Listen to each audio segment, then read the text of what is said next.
Hello mga ka-weeks! Ayos sa aming ginitig na isinamang kaagahapon. What siya? Ito na yung mga tanim namin. Ang palaya, bell pepper, saka, kalabasa. Kagabi, nagtakpan sila. Ngayon, dahil sa akin, mamaya magdadamag na ako. Tapos sa kabilang side yung mga babae. Nandun yung mga baby. Pakakawalan sila pag 2 months old na sila. Diba? Ayos na. Ayos na ng lugar. Nandiyan ang pig.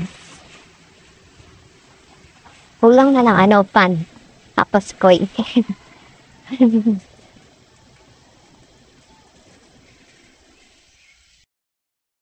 Ito na siya. Kaya wala ako kahapon kasi nagtatay ako ng guinea pig hides doon sa isa naming bahay. Ito po yung itsura niya.